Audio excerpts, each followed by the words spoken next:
मेरे प्यारे बच्चों, आप सभी को नमस्कार। मेरे दोस्तों, यूपीएससी सीसैट 2021 में मात्र 24 ही सवाल मैथ से पूछे गए हैं और मेरे बच्चे, इस वीडियो में मैं इन 24 सवालों को आपको सोल्व करा रहा हूं। सवाल में कह रहा है कि consider all 3 digit number without repetition of digit, यानी 3 अंकों की संख्या है और उनमें डिजिट रिपीटेशन नहीं है। मतलब ऐसा नहीं है कि 5 लिखा है फिर 5 लिख दिया फिर 6 लिख दिया, तो ये डिजिट रिपीट हो गया। ऐसा नहीं है, अलग अलग डिजिट है। Obtain using 3 non zero digit, 3 non zero digit होनी चाहिए। विच आर मल्टीपल ऑफ 3, जो कि मल्टीपल ऑफ 3 है। लेट एस बी देयर सम, तो एस उनका सम है। तो बताओ भाई क्या कहानी होगी। कहता है consider all 3 digit number obtain using 3 non zero digit which are multiple of 3, let S be their sum, then find the answer. बताओ मेरे बच्चे क्या आंसर होगा। भाई सवाल क्या लगाएंगे, देखिए इसे पहले प्यार से डिटेल से बताता हूं।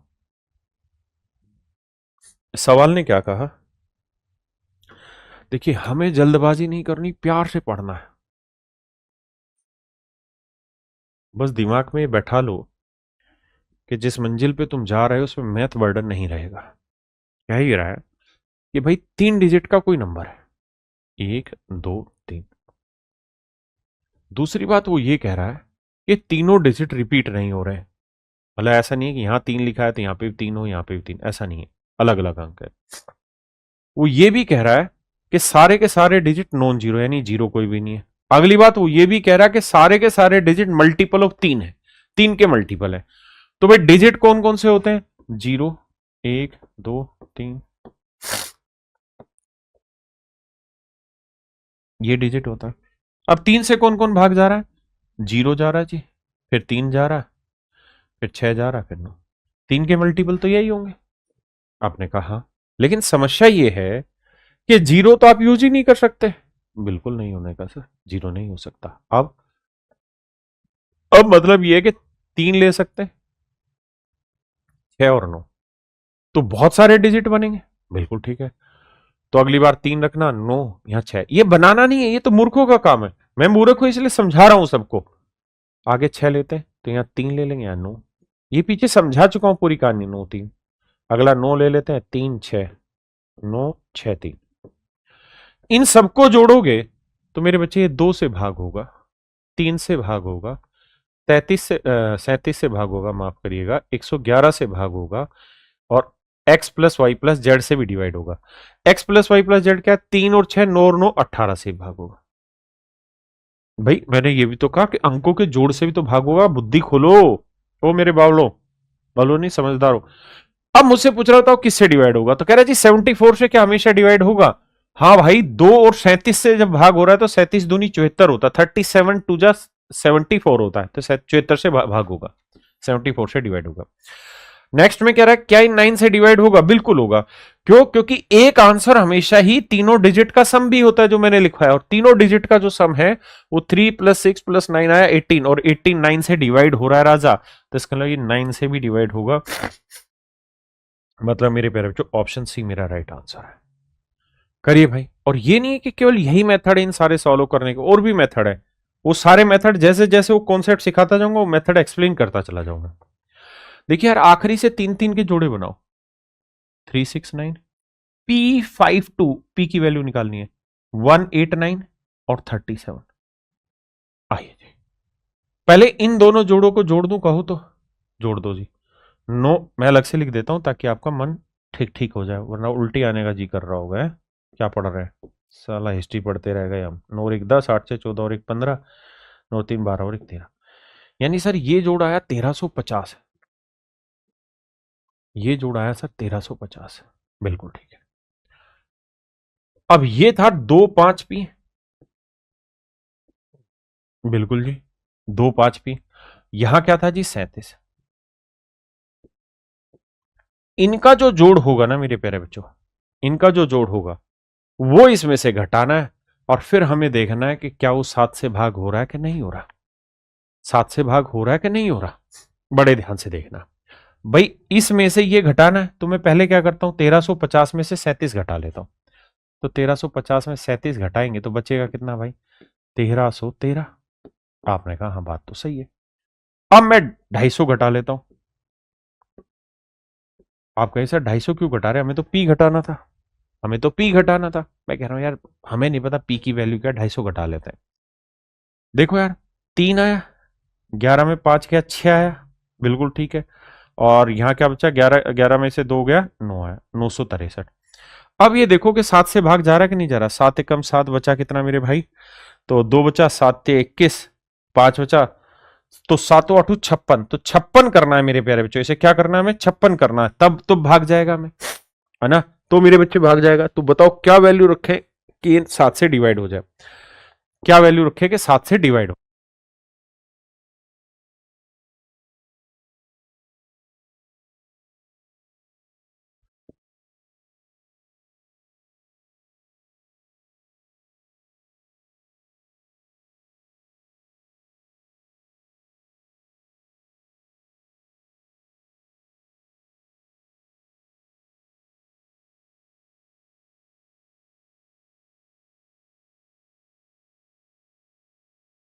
अच्छा ये गलत कर दिया क्या भाई, सॉरी सॉरी, माफ करना, 3 आया और यहाँ बचा 11, 11 में, अच्छा अच्छा अच्छा, सॉरी सॉरी सॉरी, 11 में 5 गया 6 आया, और यहाँ 2 था, 2 में 2 गया 0, माफ करना 1063, माफी चाहता हूँ भाई, माफी माफी माफी।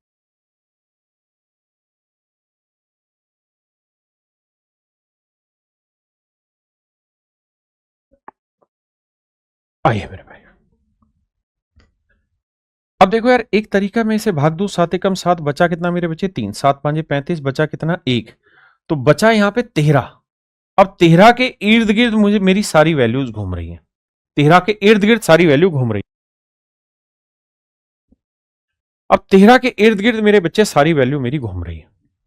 अब मैं ये बात जानता हूं कि 13 तो मेरा डिवाइड होता नहीं है 7 से, 13 से, और मुझे घटाना है कुछ, तो 13 में से क्या घटाऊं कि 7 से भाग हो जाए, तो 6 घटा दो सर, 13 में 6 गया 7, तो यहां 250 की जगह 256 कर लूंगा, है ना।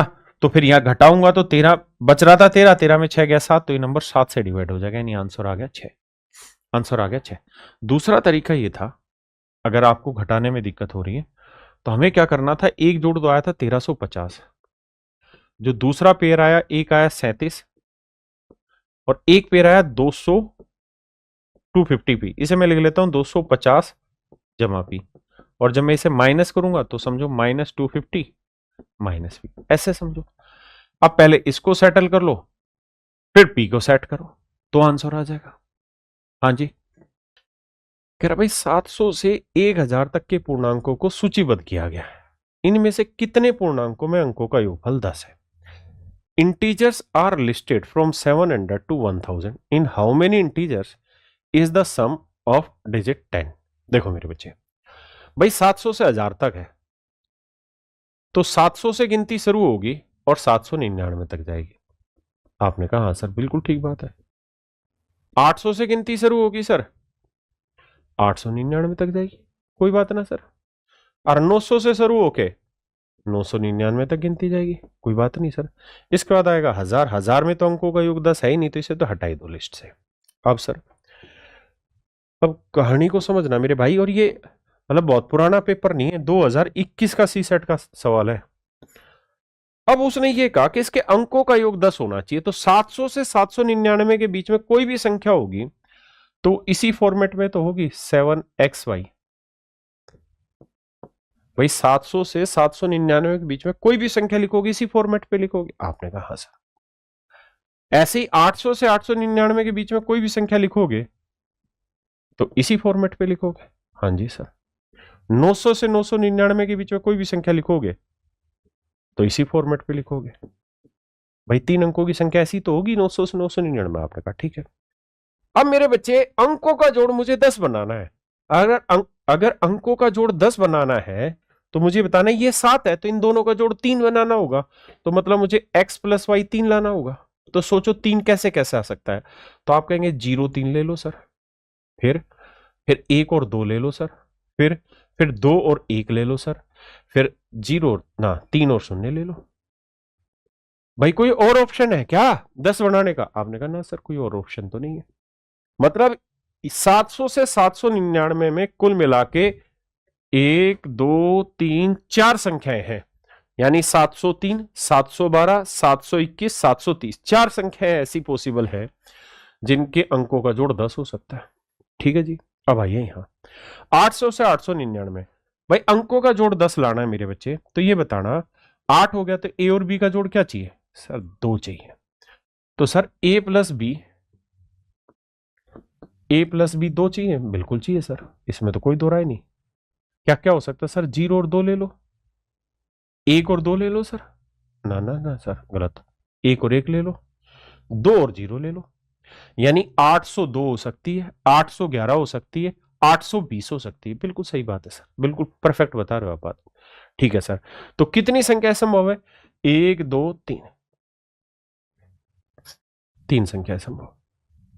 900 से 999 में 9 होगा, तो 9 है तो m और n का जोड़ हर हाल में 1 आना होगा, तो m प्लस n मेरे बच्चों अगर 1 आएगा तो क्या हो सकता है भाई? दो संख्याओं का जोड़ 0 ना, माफ करना गलत बोला, दो नंबर का जोड़ 1 कब हो सकता है सर? 0 और 1 होगा या 1 और 0 होगा।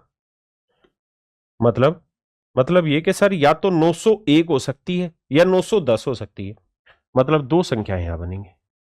तो टोटल नंबर कितने हुए? 4 3 7 और 2 9, और उसने यही पूछा था ऐसे कितने नंबर पॉसिबल है, तो मेरे बच्चे 9 नंबर पॉसिबल है, 9 संख्याएं संभव है।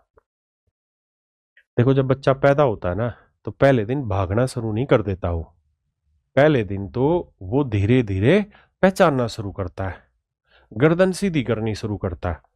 भागने का प्रोसेस बहुत लंबा है। अभी आप ये मत सोचो कि हम क्यों नहीं क्लिक कर रहे, अभी तो सिर्फ ये सोचो कि क्या समझाने के बाद दिमाग में जा पा रही कि नहीं जा पा रही। अगर समझाने के बाद भी नहीं जा पा रही दिमाग में, तो समझाने में कहीं मिस्टेक करके टीचर ने, फिर अपना टीचर बदलो। ठीक है, और समझ में आ गई खुद नहीं कर पा रहे तो घबराने की बात नहीं है, सबके साथ ये प्रोसेस है, धीरे धीरे आएगा। तो मेरे प्यारे बच्चों, उम्मीद आप लोगों की बात समझ में आई होगी। अगर ये बात क्लियर है तो एक सवाल होमवर्क दे दे भाई तुमको। मेरे बच्चे सवाल है सीसेट 2021 का, the sum of 5 consecutive integers can be 100। कह रहा है क्या लगातार 5 लगातार पूर्णांकों का जोड़ 100 हो सकता है? देखिए मेरे बच्चे, 5 लगातार पूर्णांक जब भी आप लेंगे तो मान लीजिए ये पूर्णांक अगर x प्लस 1 है तो ये x प्लस 2 होगा, ये x प्लस 3 होगा, ये x प्लस 4 होगा, ये x प्लस 5 होगा। अगर मैं कहूं कि सबको जोड़ दो तो x x x x 5x आया, 5 4 9 3 12 2 14 और 1 15 है, ये आया जोड़। अब कितने पूर्णांक थे? 5, 5 से भाग दे देंगे ना, तो 5 एकम 5 यानी x और 5 थी 15। तो 5 पूर्णांकों का योग दे रखा और उसे 5 से भाग देते हो तो हमेशा बीच वाला पूर्णांक आ जाता है आपका। तो ऐसे ही मेरे बच्चे सवाल में वो कह रहा है कि भाई 5 पूर्णांकों का योग है 100, तो 100 को 5 से भाग दे देंगे मेरे बच्चे तो बीच का पूर्णांक आ जाएगा 20। तो ये 20 होगा, ये 18, ये 19, ये 21, ये 22। तो उसने कुछ पूछा नहीं है, उसने तो ये कहा कि क्या ये संभव है कि भाई 5 पूर्णांकों का योग 100 हो जाए? बिल्कुल हो जाएगा भाई, 5 पूर्णांकों का योग वो सब कुछ संभव है जो 5 से भाग हो जाए, है ना? अगर 5 से भाग हो गया तो संभव है, तो ये बात बिल्कुल ठीक है। अब आते हैं अगले पॉइंट पे। The product of 3 conjunctive natural number can be equal to their sum. कहता है कि क्या 3 क्रमागत प्राकृतिक संख्याओं का प्रोडक्ट उनके जोड़ के बराबर हो सकता है? मतलब वो ये कह रहा है कि नेचुरल नंबर लिए मैंने ए बी और सी, लेकिन ध्यान रहे ये तीनों के तीनों कंजुकेटिव होने चाहिए, लगातार होने चाहिए, लगातार होने चाहिए, कंजुकेटिव होने चाहिए, कंजुकेटिव होने चाहिए। खास विशेषता इनमें यह होनी चाहिए कि इनका जब जोड़ करें तो इनके प्रोडक्ट के बराबर है। कह रहा जो इनका जोड़ हो वही मेरे बच्चे इनका प्रोडक्ट है। तो कह रहा क्या क्या पॉसिबल है? जैसे मैं 1 2 और 3 ले लेता हूं, अगर इन्हें जोड़ेंगे, सम करेंगे तो कितना आएगा? 6, 3 2 5 और 1 6। और इन सबको मल्टीप्लाई कर दें, प्रोडक्ट करें तो 3 गुना 2 गुना 1 तो भी आया 6। यानी एक ही जोड़ा आपकी नजर में ऐसा दिख रहा होगा जिनका मल्टीप्लाई करें या सम करें तो बराबर है। ऐसा इसलिए क्योंकि ये नेचुरल नंबर है, प्राकृतिक संख्याएं हैं, तो प्राकृतिक संख्याओं में माइनस तो कहीं ले आ नहीं जा सकता, वो तो 1 से शुरू होगी मेरी बात। आपने कहा ठीक है, तो इसका मतलब the product of 3 consecutive natural number can be equal to their sum, बिल्कुल हो सकता है। और उसने पूछा था क्या हो सकता है, तो जवाब है हाँ। तो दोनों ही स्टेटमेंट ठीक है, नहीं ऑप्शन सी यूपीएससी सीसेट 2021 का सवाल है। ये है मेरे बच्चे सीसेट 2021 का क्वेश्चन, यूपीएससी सीसेट 2021 का क्वेश्चन है। सवाल में कह रहा है 3 की पावर 2019, इसे डिवाइड कर रहे हैं 10 से। कहता है जी रिमाइंडर बताइए। तो मेरे बच्चे आप जानते हैं 3 की पावर 2 जो होता है वो रहता है 9, जो 10 से एक छोटा है। अब ये देखिए क्या ये पावर 2 से डिवाइड हो रही है, तो जवाब है नहीं। तो मैं एक काम कर लेता हूं कि 3 की पावर 1 गुना 3 की पावर 2018, ओके रिपोर्ट है। 3 की पावर 1 3 हुआ, और इसको लिख देते हैं 3 की पावर 2 गुना 1009, बिल्कुल ठीक है। तो अब बाबू ध्यान देना बात को, ये 3 है और 3 की पावर 2 होता है 9, तो 9 की पावर 1009, और डिवाइड कर रहे हैं मेरे बच्चे 10 से। 10 से भाग दोगे मेरे बच्चे 3 आया, 10 से इसे भाग दोगे क्या आया जी -1, -1 की पावर 1009 क्या आया जी -1, और 3 को गुना करेंगे -1 से तो आंसर आया -3। माइनस में आएगा नहीं तो क्या करेंगे जी, तो 10 में -3 जोड़ेंगे, यानी मेरे बच्चे मेरा राइट आंसर होगा 7। ये है मेरे बच्चे यूपीएससी सीसेट 2021 का क्वेश्चन। देखिए मेरे बच्चे सवाल में कह रहा है एक boy plays with a ball and he drops its from a height of 1.5 metre. कहता है जी 150 मीटर की हाइट से गेंद को नीचे फेंकता है। ये गेंद अपनी हर बार पिछले उछाल का 4/5 उछाल उछलती है। तो बताओ कितनी बार ये टप्पा खाएगी या कितनी बार ये बाउंस करेगी कि इसकी हाइट 50 सेंटीमीटर से कम आ जाए, 50 सेंटीमीटर से कम आ जाए। आइए भाई सुल्तान सिंह जी, तो 150 का मेरे बच्चे 4/5 निकालें, तो पहले स्टेप में तो 120 मीटर आएगी, यानी 120 मीटर नीचे फेंका ना, 150 मीटर नीचे फेंका, तो पहले स्टेप में तो 120 मीटर ऊपर जाएगी। अब 120 से नीचे आएगी तो उसके बाद कितना उछलेगी, फिर 4/5, तो आप कहेंगे 24 5 120, 24 चौक 96, बिल्कुल ठीक है। अब तीसरे स्टेप में 96 का 4/5, 96 का 4/5 निकालोगे तो देखो यार, अगर यहाँ 95 होता, दिमाग दौड़ाना, 95 होता तो 19 5 95, 19 चौक 76 हो जाता। एक फालतू है, तो एक को ऐसे कहने की कह रहा हूं मैं, दिमाग में कैलकुलेशन। तो 4/5 को इससे करेंगे तो 5 19, 19 चौक 76, तो ये आ गया, और एक को 4/5 से करेंगे तो 0.8, यानी 76.8। अभी भी 50 से नीचे नहीं रही।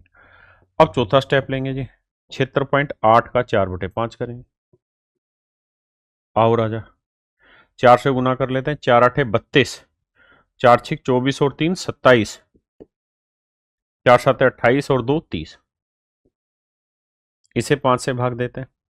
तो आप देख रहे हैं यार ये भी वही कहानी बनाएगा। कैसे, 5 6 30, 5 एकम 5, 5 चौक 20 और 5 चौक 20, फिर वही कहानी, यही है ना भाई, 5 6 30, 5 एकम 5, 2 बचा, 2 बचा तो 5 चौक 20 आया, फिर 2 बचा, फिर 5 चौक 20 आया, तो 61.44। अब मेरे बच्चे 61.44 का फिर से 4/5 करना पड़ेगा।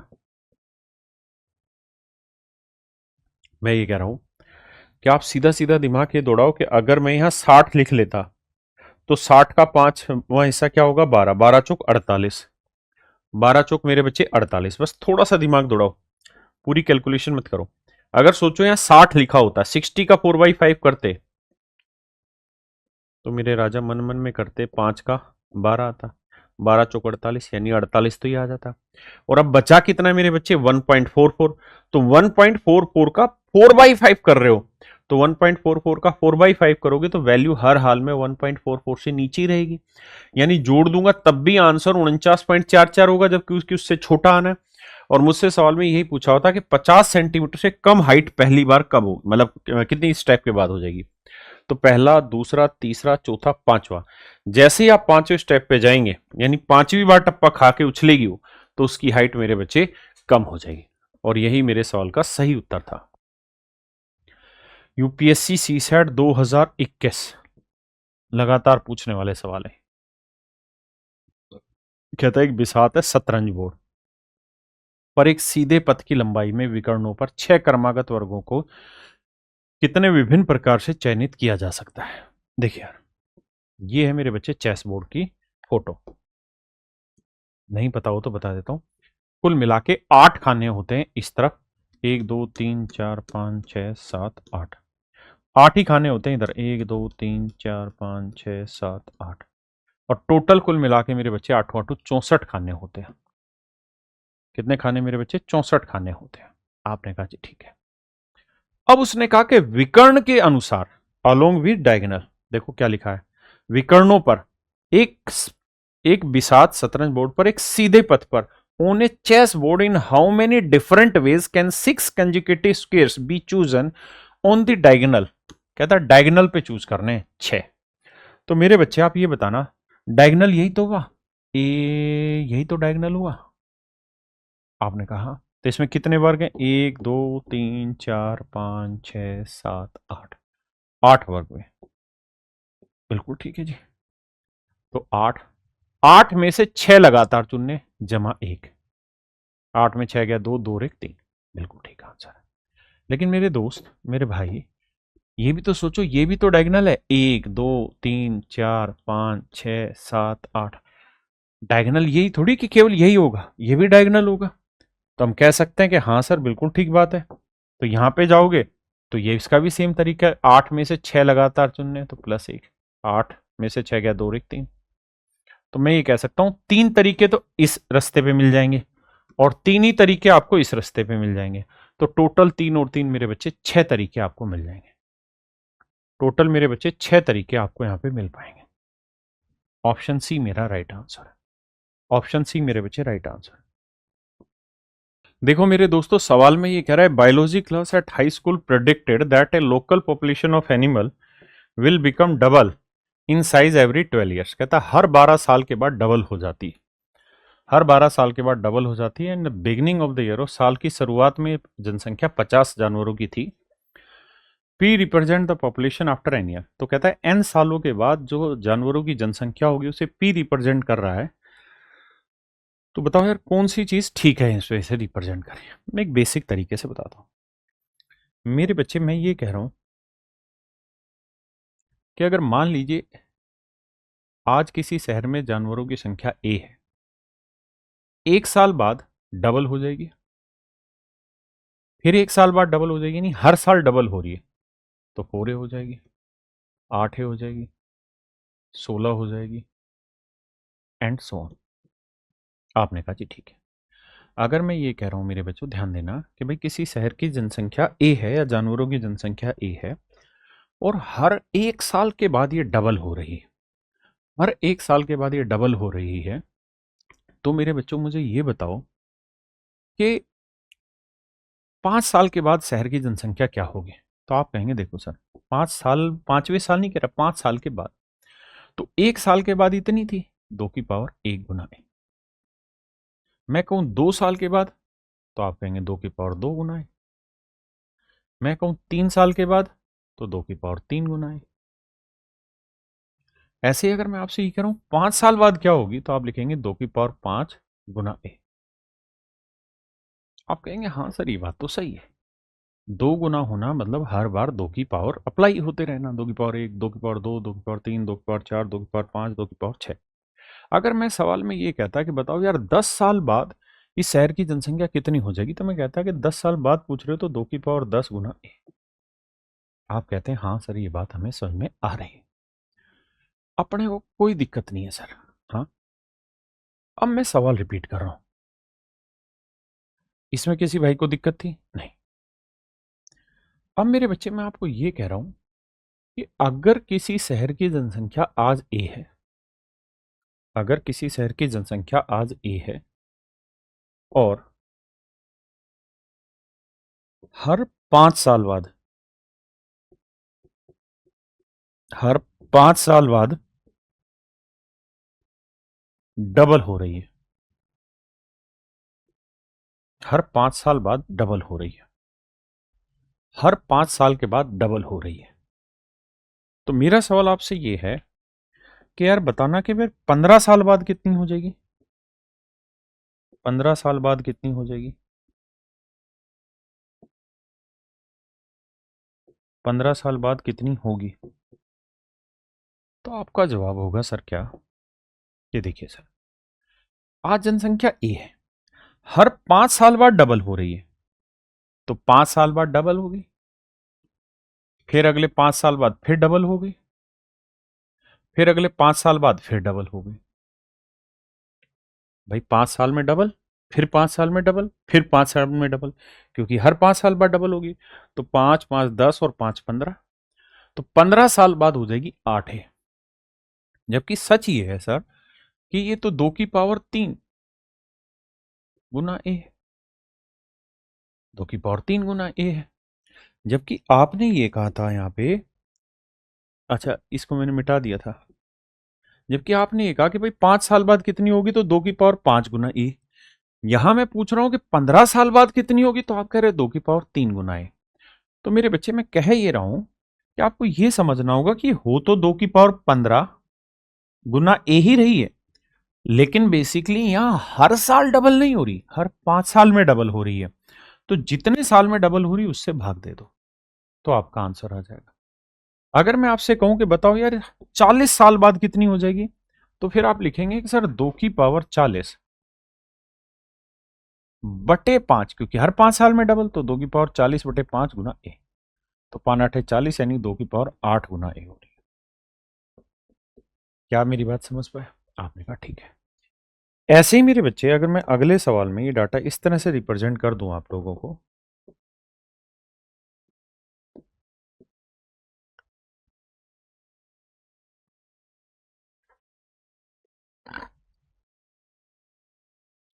कि भाई किसी शहर की जनसंख्या हर 12 साल बाद रिपीट हो रही है, हर 12 साल बाद डबल हो रही है, यानी 12 साल में डबल, फिर अगले 12 साल में डबल, फिर अगले 12 साल में डबल, यानी हर 12 साल में डबल हो रही है।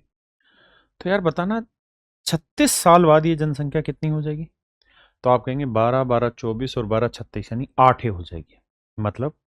मतलब ये कि सर 2 की पावर 12, क्योंकि ना 36 पूछा है, तो 2 की पावर 36 गुना ए। लेकिन ये तब होता जब जनसंख्या हर साल डबल होती, यहां तो कह रहा है कि हर 12 साल बाद डबल हो रही है, तो 12 साल बाद डबल होगी, तो इसका मतलब 3 ही चक्कर लग पाएंगे, यानी 2 की पावर 3 गुना ए, है ना ए। अब अपना जो सवाल था ना, जो पेपर में पूछा हुआ है, वो ये है कि यार किसी शहर की जनसंख्या आज तो है 50, जिसे हम ए कह रहे हैं, लेकिन 12 साल बाद ये हो जाएगी डबल, यानी 2 ए, इसके 12 साल बाद फिर डबल हो जाएगी 4 ए। तो कह रहा है यार ये बताओ कि एन सालों के बाद कितनी हो जाएगी, एन सालों के बाद, आफ्टर एन ईयर, एन सालों के बाद कितनी हो जाएगी। तो आप कहेंगे कि सर देखो ए गुना 2 की पावर n, लेकिन कह ये रहा था कि हर 12 साल में डबल हो रही, तो 12 से भाग दे देंगे। अब ए की वैल्यू 50 है, गुना 2 की पावर n बटे 12 मेरा राइट आंसर हो, 50 गुना 2 की पावर n बटे 12 मेरा राइट आंसर होगा, यानी ऑप्शन डी। ये मेरे बच्चे मेरा राइट आंसर।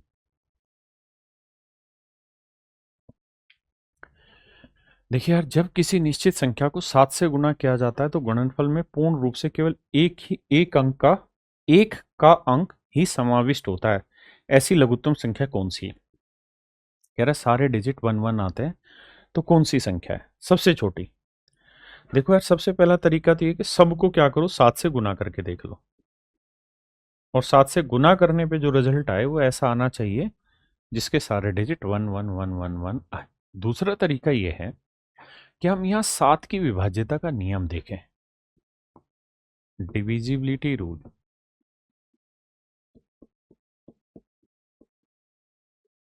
Rule of 7।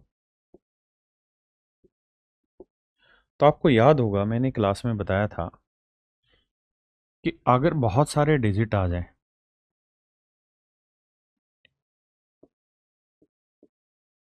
ऐसे बहुत सारे डिजिट हो और हमें ये चेक करना हो कि 7 से भाग हो रहा है या नहीं, तो क्या तरीका? तो तरीका ये है कि पीछे से 3 3 के पेयर बना लो, अगर नहीं बन रहा तो जीरो लगा के बना दो। अब अल्टरनेट पेयर को जोड़ दो, इसमें ये जोड़ दो, इसमें ये जोड़ दो। ये अल्टरनेट पेयर ए है और इसका जोड़ मान लीजिए बी है। अब ए में से बी घटा लो, तो घटाने पे जो आंसर आ रहा है मेरे बच्चे, अगर वो 7 से भाग हो रहा है तो इसका मतलब वो संख्या 7 से भाग होगी। सेम यही नियम 11 पे भी लगता है, सेम यही नियम 13 पे भी लगता है। आपने कहा ठीक। तो मेरे दोस्त, मैं क्या करने की कोशिश कर रहा हूं यहाँ पे, इसी नियम को अप्लाई करने की कोशिश कर रहा हूं। देखिए, एक तरीका तो मैंने बताया, सीधा सीधा 7 से गुना करके फिर देखो। दूसरा, अगर मेरे बच्चों मैं एक एक को दो जोड़े बना लूं, 3 3 के दो जोड़े बना लूं, यानी 6 बार लिख दूं, एक जोड़ा ये, एक जोड़ा ये, इसमें से ये घटाओगे तो हर हाल में जीरो आएगा और जीरो 7 से भाग हो जाएगा। तो इसका मतलब ये संख्या 7 से भी डिवाइड होगी, 11 से भी और 13 से भी भाग होगी। बिल्कुल ठीक है। अगर ये संख्या 7 से भाग हो रही है तो वो यही तो कह रहा है कि यार वो छोटे से छोटा नंबर बताइए जिसे 7 से मल्टीप्लाई करें तो रिजल्ट ही आ जाए। तो 7 से भाग देते हैं। तो 7 एकम 7, 4 बचा, 7 5 35, 6 बचा, 7 8 56, 5 बचा, 7 7 49, 2 बचा, 7 21। तो यानी वो जो नंबर आएगा वो मेरे बच्चे आएगा 15873। 15873। ये डिविजिबिलिटी का क्वेश्चन है। आप चाहें तो डायरेक्ट भी गुना करके सेट कर सकते थे नंबर को। कह रहा है half of the villagers of a certain village have their own houses. एक गांव में आधे ग्रामवासियों के पास घर है। तो जो घर है मेरे बच्चे, अगर मान लीजिए 100 लोग हैं गांव में, तो उसमें से 50 लोगों के पास घर है। 1/5 ग्रामवासी, 1/5 of the villagers cultivate paddy. तो कहता है कि 1/5 ग्रामवासी धान की खेती करते हैं। तो धान की जो खेती करते हैं वो 1/5 है, तो 100 का 1/5 20। 20 लोग धान की खेती करते हैं। 1/3 of the villagers are literate. Literate माने पढ़े लिखे, और 1/3 ग्रामवासी पढ़े लिखे हैं। तो भैया ये बताओ, 100 का 1/3 कितना हुआ? 33 से ही 1/3%। इतने लोग पढ़े हुए हैं। आगे कह रहा है 4/5 of the villagers are under 25 years of age. 25 साल से कम, 25 साल से कम उम्र के 4/5 लोग हैं। 4/5 of the villagers are under 25 years of age. तो इसका 4/5 निकालेंगे तो 80। यानी मेरे बच्चे 80 लोग ऐसे हैं जो 25 साल से कम उम्र के। तो अब बताओ कि which of the following statement is are correct. तो इनमें से कौन सी स्टेटमेंट करेक्ट होगी ये बताना है। सीसेट 2021 का क्वेश्चन है।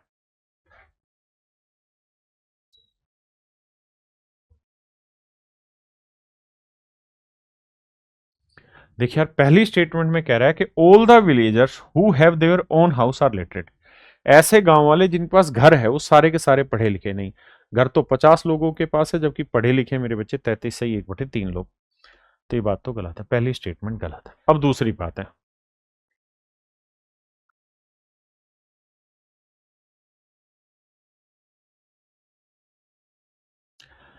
देखिए यार, सेकंड स्टेटमेंट में कह रहा है सम विलेजर्स, कुछ गांव वाले, some villagers under 25 year of age are literate. तो भाई 25 साल से कम उम्र के कितने? 80 लोग। कहता है इनमें से हर हाल में कुछ ना कुछ ऐसे लोग होंगे जो पढ़े लिखे हैं। बिल्कुल बात सही है, क्योंकि अगर मान लो 33.33 लोग पढ़े लिखे हैं तो 66.66 लोग अनपढ़ होंगे। बिल्कुल ठीक बात है। तो ना तो अकेला इससे ये बनेगा, ना अकेला इससे ये बनेगा, है ना। ये 80 जो है इन दोनों को मिला के बनेगा। अगर मैं कह दूं कि सारे के सारे अनपढ़ ले लें तो भी पढ़े लिखे लेने पड़ेंगे, और सारे सारे पढ़े लिखे ले लें तो भी 80 बनाने के लिए अनपढ़ लेने पड़ेंगे। मतलब इस 80 में कुछ पढ़े लिखे होंगे और कुछ अनपढ़ होंगे, यानी सेकंड स्टेटमेंट यहां करेक्ट है। और हमसे पूछा कौन सा निश्चित रूप से सही है, तो मेरे बच्चे ऑप्शन बी हमें मिल गया, वही राइट आंसर है।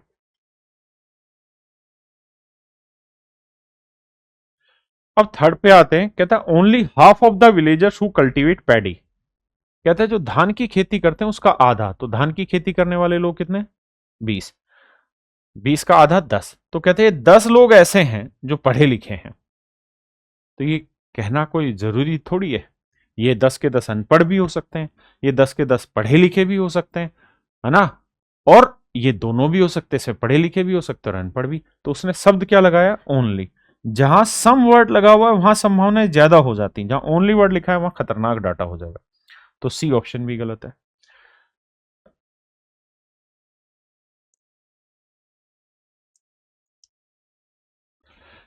लास्ट स्टेटमेंट में कह रहा है कि 25 से कम आयु वाले किसी भी ग्रामवासी के पास अपना घर नहीं है। ये बात भी गलत है, क्योंकि 50 लोगों के पास अगर घर है, 50 लोगों के पास मेरे बच्चे घर है, तो जिनके पास घर नहीं है वो कितने हैं? 50। तो ना तो अकेला इससे 80 बनना, ना अकेला इससे 80 बनना है। इसका मतलब दोनों लोगों में अगर मैं ये लेता हूं तो कुछ इसकी जरूरत होगी तब 80 बनेगा, या ये लेते हैं तब इसकी। मतलब हम ये कह सकते हैं कि 25 साल के जो नीचे वाले हैं उनके पास घर हो भी सकता है और नहीं भी हो सकता। मतलब सबके पास, ऐसा नहीं कि सबके पास घर नहीं होगा या सबके पास घर होगा, हम ऐसा नहीं कह रहे। हम कह रहे हैं कि किसी के पास घर होगा, किसी के पास नहीं, क्योंकि घर तो केवल 50 ही लोगों के पास है। तो 80 में से कुछ ही लोग होंगे जिनके पास घर है और बाकी ऐसे होंगे जिनके पास नहीं है। तो यहां उसने लिखा नो विलेजर्स, कोई विलेज, यानी सर्टेन स्टेटमेंट दे दी, इसलिए गलत हुआ। तो मेरे बच्चे केवल और केवल मेरा ऑप्शन बी राइट आंसर। देखिए मेरे भाई, सवाल में कह रहा है पी स्कोर ये 2021 का है, 40 marks more than Q in an examination if Q score 10% less marks than P. कहता है क्यू को पी से 10% कम नंबर मिलते हैं, यानी पी को 100% नंबर मिले हैं मेरे बच्चे, तो क्यू को मिले हैं 10% कम, यानी 90%। और इनके बीच का डिफरेंस है 10%। यही 10% वैल्यू रिप्रेजेंट कर रहा है 40 नंबर को, क्योंकि पी को क्यू से 40 ज्यादा मिले, मतलब क्यू को पी से 40 कम मिले। तो 40/10। तो सवाल में पूछ रहा है कि बताओ यार क्यू को कितना स्कोर मिला, तो क्यू को 90% है। तो देखो मेरे भाई, 9 × 36 360। देखिए ये है सी सेट 2021 का सवाल, और ये है मेरे बच्चे सेम सवाल हु बहू 2019 का। अब आप समझ सकते हैं कि डाटा कुछ भी नहीं बदल रहा है, लैंग्वेज तक सेम कर रहा है। In a class 60% of students are from India and 50% of the students are girls. कहता है क्लास में इंडिया से जो बच्चे हैं, अगर टोटल 100 बच्चे हैं तो उसमें इंडिया से 60 बच्चे हैं। ठीक है जी। और कह रहा है इन 100 बच्चों में अगर लड़के लड़कियों में अनुपात बांटेंगे तो मेरे बच्चे 50% लड़कियां हैं, यानी 100 में 50 लड़कियां हैं, तो लड़के कितने मेरे बच्चे? 50। ये बात भी जेन्युइन है। अब 50% of the students are girls, बिल्कुल ठीक है। If 30% of the Indian students are girls, और कह रहा है कि 30% ऑफ द इंडियन स्टूडेंट्स, कहता है यदि भारतीय विद्यार्थियों में 30% लड़कियां हैं, तो भाई 60 बच्चे थे तो 60 का 30% कितना बना? तो आप कहेंगे जी इसका मतलब तो सर 18 लड़कियां हुई। तो हम ये कह सकते हैं कि 18 लड़कियां ऐसी हैं जो इंडियन गर्ल है, इंडियन गर्ल है। Then what percent of foreign students are boys? अच्छा, तो भाई 60 में अगर 18 लड़कियां हैं तो लड़के 42 होंगे। तो हम ये कह सकते हैं कि इंडियन बॉयज जो हैं वो 42 है। तो अगर 42 लड़के हटा दें तो फॉरेन के लड़के कितने? 8। टोटल लड़के कितने हैं? 50। 50 में 8 कितना परसेंट बना? यही पूछ रहा है, कुछ और पूछ रहा है? तो विदेशी विद्यार्थियों में, अच्छा विदेशी विद्यार्थियों में पूछ रहा है। तो मेरे बच्चे विदेशी विद्यार्थियों में देखें तो इंडिया के 60 बच्चे हैं 100 में से, तो बाकी 40 बच्चे कहाँ के होंगे? फॉरेन के। तो इन 40 बच्चों में कितने लड़के फॉरेन के? तो विदेशी विद्यार्थियों में कितने प्रतिशत लड़के? कह रहा है then what percent of foreign students are boys, यानी जो 40 फॉरेनर हैं, 60 तो इंडियन है, तो 40 फॉरेनर है, इसमें लड़के कितना परसेंट है, मेरा सवाल है। तो मेरे बच्चे परसेंटेज पूछ रहा है, तो 8 एकम 8, 8 5 40 एंड दैट इज 1/5। मेरे प्यारे बच्चों 20%, 20%। तो मेरे बच्चे ऑप्शन डी मेरा राइट आंसर है। देखो मेरे दोस्त, ये सवाल है यूपीएससी सीसैट 2021 का। कहते हैं यदि किसी वस्तु के मूल्य में 20% की कमी और फिर नए मूल्य में 25% की वृद्धि होती है। एक तरीका थी, एक भाई 20% की कमी है तो 1/5, यानी हम कहेंगे जी 5 से कीमत 4 हो गई। फिर 25% इंक्रीज किया तो 1/4, तो हम कहेंगे यार 4 से एक चीज बढ़ के 5 हो गई। 5 से 5 कट गया, 4 से 4, यानी नो इंक्रीमेंट हुआ, मतलब कोई चेंज नहीं हुआ। तो आंसर ए।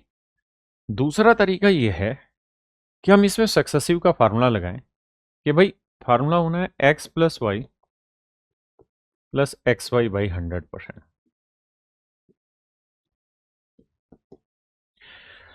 मेरे बच्चे पहले 20 की कमी की गई, फिर 25 की वृद्धि की गई, -20 गुना 25/100। अब देखना 25 दूनी 500/100, यानी -5 और -20 -25 प्लस 25 0%। और यही मेरे भाई मेरा आंसर आ गया। ये सवाल है सीसैट 2021 का। डायरेक्ट सीधे सीधे फ्रैक्शन से भी तोड़ के कर सकते हैं और सक्सेसिव वाले मेथड को भी अप्लाई कर सकते हैं। देखिए भाई, कहता है जय और विजय ने एक ही दुकान से एक प्रकार के कुछ पेन और विशेष पेंसिलें खरीदी। जय विजय, मेरे बच्चे पेन को जो है ना अपन पी से डिनोट कर लेंगे और पेंसिल को ना अपन सी से डिनोट कर लेंगे। आपने कहा जी ओके रिपोर्ट है। अब कहता है यदि जय ने 3 पेन और 5 पेंसिलें खरीदी, 3 पेन तो 1 पेन पी का, तो 3 पेन 3 पी के, और 5 पेंसिलें तो 1 पेंसिल सी की, तो 5 पेंसिल इतने की। और विजय ने 2 पेन और 7 पेंसिलें खरीदे। ठीक है जी। अब मेन चीज सवाल में पढ़ने वाली वो ये है भाई बात, स्पेंड एन इक्वल अमाउंट। कहता है दोनों ने बराबर पैसा खर्च किया है, समान धनराशि दोनों ने खर्च की है।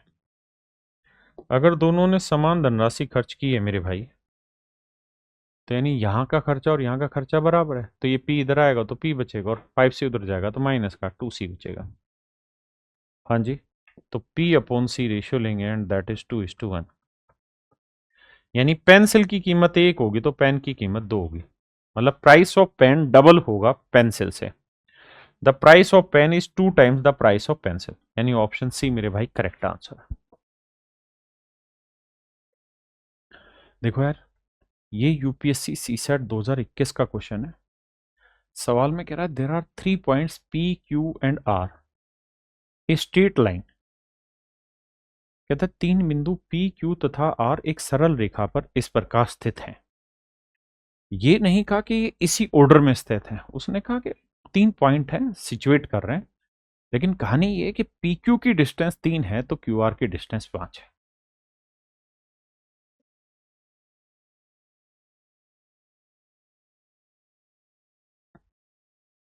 देखो यार, एक तरीका तो मैं ये मान लेता हूं, यहां पी, यहां क्यू और यहां आर, पहला तरीका।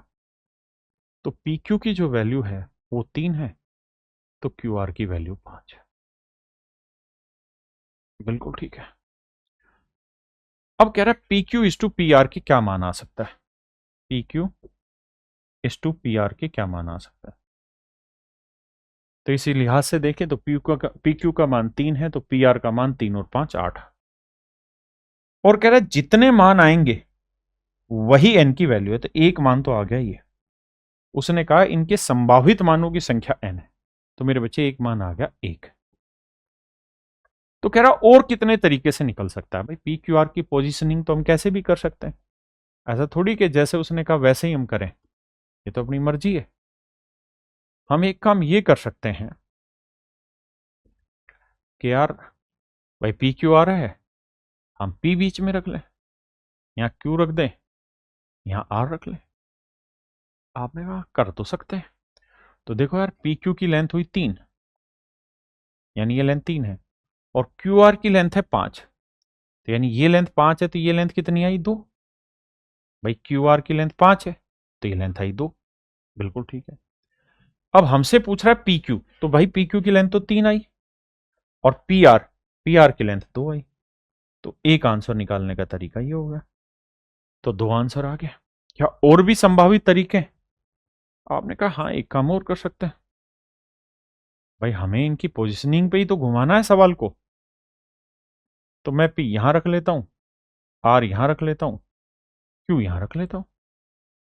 आप कहेंगे ये संभव नहीं, क्यों? क्योंकि पी क्यू का मान 3 है ना, पी क्यू का मान 3 है, बिल्कुल ठीक है, यानी ये वैल्यू 3 है, और पी आर और क्यू आर का मान है 5, ये संभव ही नहीं है। ये 5 और ये 3, ये तो पॉसिबल ही नहीं है। भाई हमें ये भी तो देखना है कि क्यू आर जो है वो बड़ा होगा पी क्यू से, क्यू आर जो है वो मेरे बच्चे बड़ा होगा पी क्यू से। तो अब हम कर ये सकते हैं कि पी यहां डाल लेंगे, है ना, क्यू यहां रख ले, आर यहां रख ले, लेकिन इससे फर्क थोड़ी पड़ा, ये 3 हुआ ये 5 हुआ, तो आंसर तो अभी भी 3 8 ही रहा। तो कहने का मतलब आप इसकी सेटिंग कितने भी तरीके से घुमा लेंगे, यही 2 आंसर आ सकते हैं, 3 8 या 3 2, इसके अलावा कोई आंसर नहीं आ सकता। और उसने ये पूछा था कितने तरीके से इसके आंसर निकाले जा सकते हैं, तो मेरे बच्चे मेरे हिसाब से 2 ही तरीके से आंसर निकाले जा सकते हैं। सी सेट 2021 का सवाल, ठीक है। देखिए मेरे बच्चे ये है यूपीएससी सी सेट 2021 का, अच्छा सवाल है। सवाल ने कहा यार 2 आदमी है, एक का नाम है एक्स और एक का नाम है वाई। एक्स की आज जो एज है ना, आज जो उम्र है वो है मेरे बच्चे 42 साल। ऐसा मैं नहीं सवाल कह रहा कि आज इसकी उम्र है 42 साल, लेकिन मेरे बच्चों आज 42 साल है, तो वाई की आज उम्र कितनी होगी? तो मान लेते हैं वाई साल होगी आज वाई की उम्र, यानी वाई की उम्र वाई साल होगी। आपने कहा ठीक है मान ली बात। अब सवाल में कह रहा है कि यार x said to y, x ने वाई को कहा at the time of your birth, x ने वाई को कहा कि जब तू पैदा हुआ, जब ये पैदा हुआ तब कितने साल का था? 0 साल का, यानी कितने साल पहले चला गया? वाई साल पहले चला गया, तो इसको भी वाई साल घटाएंगे, तो ये होगा 42 माइनस वाई साल का। यानी जब तू पैदा हुआ, एक्स कह रहा है जब तू पैदा हुआ तब तू 0 साल का होगा, आज तू वाई साल का है, तो पहले कितने का था? 0 का जब पैदा हुआ, तो यानी कितने साल पीछे जाना पड़ा तुझे? वाई साल। तो ऐसे ही यहां से मुझे भी तो आज वाई साल पीछे जाना पड़ेगा, यानी जब वाई पैदा हुआ, जब वाई पैदा हुआ उस समय एक्स की उम्र इतनी थी और वाई की उम्र इतनी। अब क्या कह रहा है? तो कह रहा है कि जब वाई पैदा हुआ उस समय, आपके जन्म के समय मेरी आयु यानी 42 माइनस वाई, वो आपकी वर्तमान आयु, यानी इस आयु जो आज आपकी वर्तमान में आयु है, यानी आज जो आयु है इसका डबल थी। ऐसा मेरे भाई मैं नहीं सवाल कह रहा है। तो 2y इधर लाएंगे तो 3y इक्वल टू 42, या y उधर जाएगा, तो y की वैल्यू आ गई मेरे बच्चे 14, 14 थी 42। इसका मतलब लड़का आज है 14 साल का, y 14 साल का और x 42 साल का। भाई कहाँ भाग रहे हो? ठीक है, अब पहली स्टेटमेंट पे आते हैं। कहता 8 साल पहले x की आयु y की आयु की 5 गुना थी, तो 8 साल पहले ये होगा 6, बिल्कुल, और 8 साल पहले ये इसे घटाएंगे तो भैया 8 से घटाएंगे तो 34, क्या ये 6 5 गुना है? भाई नहीं, तो पहली स्टेटमेंट गलत है। सेकंड पे आते हैं, यानी हमें एक बार एक्स वाई कैलकुलेट करना पड़ेगा, फिर उसी के आधार पे हमें उत्तर देना है। सेकंड स्टेटमेंट कहता आफ्टर 14 ईयर्स, कहता 14 साल बाद, तो वाई था भी 14 ही साल का, तो 14 साल बाद ये हो जाएगा 28 का, और 14 साल बाद ये हो जाएगा 56 का, 14 और 42 56। तो कहता है 14 साल के बाद the age of x would be 2 times the age of y. 14 साल बाद एक्स की जो उम्र है वो वाई का डबल हो जाएगा। तो हाँ देखो 28 दूनी 56 डबल हो गया, ये बात भी सही है। तो यानी सेकंड स्टेटमेंट मेरे बच्चे बिल्कुल करेक्ट है। 2021 का सवाल है, कहता है 90 प्रश्नों वाली एक वस्तुनिष्ठ परीक्षा में प्रत्येक सही उत्तर के लिए 5 अंक निर्धारित है। यानी कोई बच्चा अगर कोई सवाल ठीक करेगा तो +5 मिलेंगे और गलत करेगा तो -2 नंबर मिलेंगे। कुल मिला के 90 प्रश्न है मेरे बच्चे। तो अगर 90 के 90 उसने सही किए होते तो 450 नंबर आते, 9 5 45। और 90 के 90 गलत किए होते तो मेरे बच्चे 180 सवाल 180 नंबर आते माइनस के। लेकिन कहता है जी उसके जो कुल मिला के नंबर आए हैं वो 387 हैं।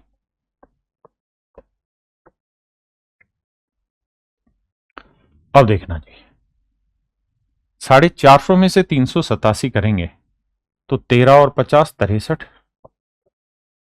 और 387 में माइनस करेंगे -180 तो 387 + 180 तो 7 8 8 16, 3 और 1 4 1 5, तो यह 567।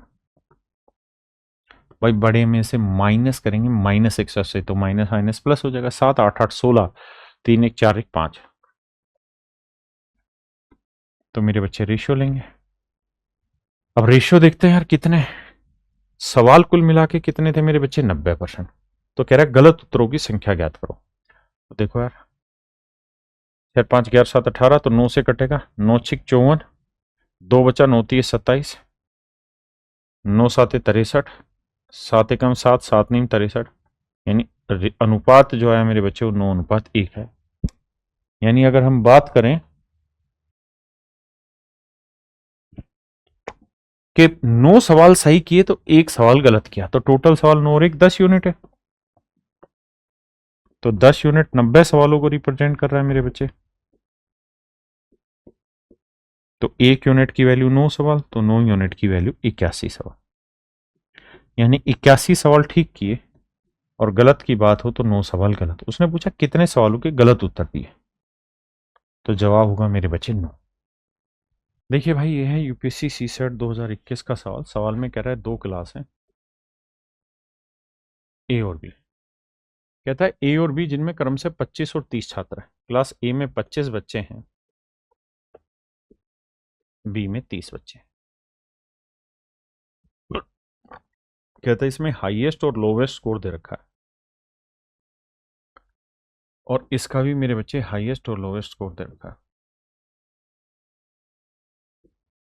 कहानी ये है कि कक्षा ई में हाईएस्ट स्कोर 21 है और लोवेस्ट स्कोर जो है 17, और कक्षा बी में हाईएस्ट 30 है और लोवेस्ट 22 है। 22 है। कहता है 4 छात्रों को कक्षा ए से कक्षा बी में स्थानांतरित किया गया। 4 बच्चे हमने यहां से उठा के यहां डाले हैं, 4 बच्चे उठा के हमने ए से बी में शिफ्ट कर दिए। कंसीडर द फॉलोइंग स्टेटमेंट, तो निम्नलिखित कथनों पर विचार करो। अब मेरे बच्चों सवाल ये कह रहा है, बड़ा प्यारा सवाल है 2021 में सवाल अच्छा बनाते हैं लोग, लेकिन नीरे फुद्दू सवाल है लेकिन समझदार वाले सवाल है। पहली स्टेटमेंट में कह रहा है कि कक्षा बी का औसत अंक निश्चित रूप से कम हो जाएगा। The average score of class B will definitely decrease. मैं कह रहा हूं यार कि क्लास ए से जो बच्चे शिफ्ट हुए हैं, जो 4 बच्चे शिफ्ट हुए हैं, वो हाईएस्ट स्कोर वाले भी शिफ्ट हुए होंगे, तब भी यहां आके तो एवरेज घटाएंगे। क्यों? क्योंकि इनके हाईएस्ट स्कोर 21 है जबकि इसका लोवेस्ट स्कोर ही 22 है। तो मैं इस बात को तो बहुत अच्छे रूप से समझ सकता हूं, समझा सकता हूं कि अगर यहाँ का टॉपर बच्चे भी यहां गए तो यहाँ के सबसे थर्ड क्लास बच्चे काउंट होने, क्योंकि यहाँ तो सबसे कमजोर बच्चे के 22 नंबर है और यहाँ टॉपर के 21 नंबर है। तो इसका मतलब जब यहाँ के बच्चे यहाँ जाएंगे तो यहाँ तो माहौल बिगाड़ेंगे, मतलब एवरेज डाउन करेंगे ही करेंगे, तय है। तो पहली स्टेटमेंट तो मेरे बच्चे एब्सोल्युटली करेक्ट है। सेकंड स्टेटमेंट पे आते हैं। The average score of class A will definitely increase. कह रहा क्लास ए का एवरेज स्कोर हर हाल में बढ़ेगा। ऐसा हम जरूरी नहीं कह सकते, उसका कारण है कि हमें ये थोड़ी पता है कि जो यहां से बच्चे गए हैं वो कमजोर वाले गए हैं या होशियार वाले गए हैं। अगर कमजोर वाले बच्चे निकलेंगे तो नेचुरल एवरेज इंक्रीज करेगा, अगर ये बच्चे गए होंगे तो। लेकिन अगर होशियार वाले बच्चे गए होंगे तो एवरेज घट जाएगा। तो दोनों ही सिचुएशन है, कमजोर भी जा सकते हैं, होशियार भी जा सकते हैं, है ना। तो हम ये श्योरली नहीं कह सकते कि बढ़ेगा ही बढ़ेगा, घट भी सकता है, बढ़ भी सकता है। तो मेरे बच्चे केवल और केवल स्टेटमेंट 1 ही करेक्ट है। कहता है एक व्यक्ति किसी कार्य के 7/8 भाग को 21 दिन में पूरा करता है। मान लेते हैं एक आदमी है ए, कह रहा है 7/8 पार्ट को 21 दिन में पूरा करता है। यदि कार्य की मात्रा में 50% की वृद्धि हो जाती तो उस कार्य को समाप्त करने में कितने दिन और लगेंगे। देखो यार, 7/8 भाग 21 दिन में करता है, तो पूरा काम कितने दिन में करेगा, 8/7। 7 21 8 24। इसका मतलब हम ये कह सकते हैं कि पूरा काम 24 दिन में करेगा। पूरा काम करने में कितने दिन लगेंगे, 24 दिन। अब कह रहा है अगर काम 50% बढ़ जाए, तो भाई 50% की फ्रैक्शन 1/2, यानी पहले अगर 2 काम कर रहा था, पूरा काम अगर 2 था, तो अब काम उसे 1 बढ़ के कितना करना होगा, 3। भाई 50% काम बढ़ गया, यानी 2 से 1 बढ़ के कितना हो गया, 3। यानी पहले 2 काम कर रहा था तब 3। तो 2 काम करने में 24 दिन लगते हैं, तो 1 काम करने में 12, तो 3 काम करने में 12 3 36 दिन। तो हम ये कह सकते हैं कि देखो दोस्त, अब वो 3 काम को करने में कितने दिन लेगा, 36 दिन ले लेगा। अब कहानी ये है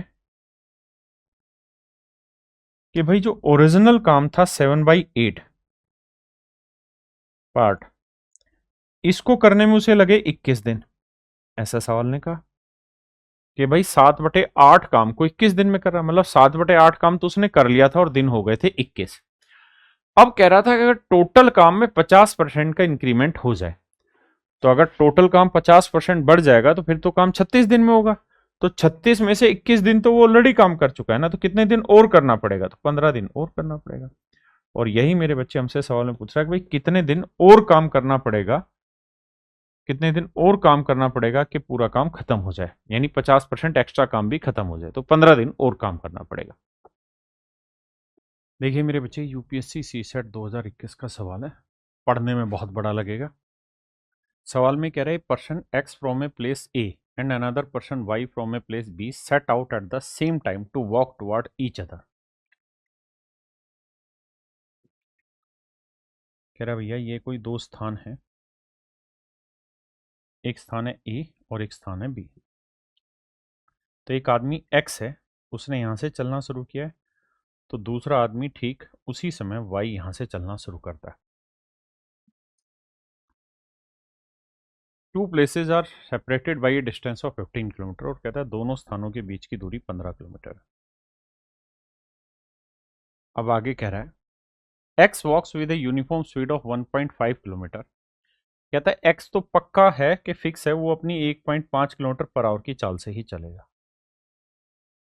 लेकिन जो वाई है वो पहले घंटे तो चलेगा 1 किलोमीटर पर आवर की स्पीड से,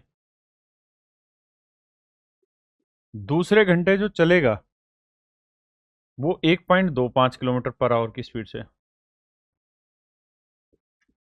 उससे अगले घंटे जो चलेगा वो 1.5 किलोमीटर पर आवर की स्पीड से चलेगा, और इसी तरीके से मेरे बच्चे स्पीड से चलता रहेगा। तो कह रहा है यार निम्नलिखित स्टेटमेंट के बारे में विचार क्या है, आपको बताना है। कहता है जी निम्नलिखित स्टेटमेंट के बारे में विचार क्या है, ये आपको बताना है। ये पहली स्टेटमेंट, दूसरी। तो पहली स्टेटमेंट में ये कह रहा है कि भाई उन्हें 5 घंटे लगेंगे मिलने के लिए। दूसरी स्टेटमेंट में कह रहा है they meet midway between A and B, कि वो ए और बी के बिल्कुल बीचों बीच मिलेंगे। तो मेरे बच्चे पहले मुझे ये बताना कि पहले घंटे में, 1 घंटे में दोनों कितनी दूरी चल लेंगे। तो आपका जवाब होगा कि ए चलेगा 1.5 किलोमीटर, तो बी चलेगा 1 किलोमीटर, तो ये हो गई 2.5 किलोमीटर, क्योंकि दोनों अपोजिट में चल रहे हैं, एक ही टाइम एक साथ चल रहे हैं। तो ये 1.5 चलेगा, तो ये 1 की चलेगा, बिल्कुल ठीक है। अगले 1 घंटे में क्या होगा सर, अगले 1 घंटे में ये क्या चल देगा, यानी अगले 1 आवर में। तो सर ये 1.5 चलेगा, लेकिन अगले वाला चल देगा 1.25। तो जवाब आएगा सर 2.75 किलोमीटर चल देगा। ऐसे उससे अगले 1 घंटे में क्या होगा, ये 3 चल देंगे। क्यों? क्योंकि ये तो 1.5 चलेगा, बाकी अलग अलग वो बढ़ता रहेगा। भाई ये तो फिर 1.5 ही चला, लेकिन वो भी तो 1.5 हो गया क्योंकि उसकी स्पीड बढ़ चुकी है। हर घंटे 0.25 बढ़ती चली जाएगी। इसी तर्ज पर ये आगे बढ़ते रहेंगे। तो इसमें जगह कम है, तो इसे अगली स्लाइड पे जगह लेके समझाता हूँ इसी चीज को।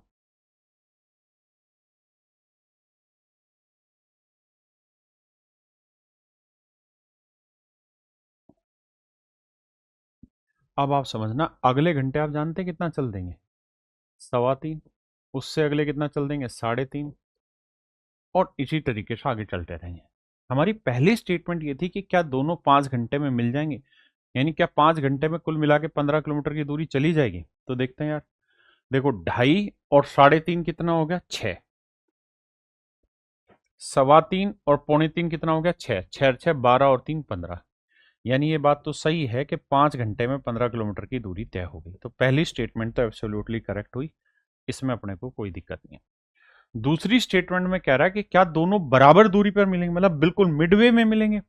तो मिडवे में मिलने के लिए जरूरी है कि भाई जितनी दूरी ये चले उतनी ये चले। तो हमें पता है कि भाई कुल मिला के 5 घंटे बाद मिल गए।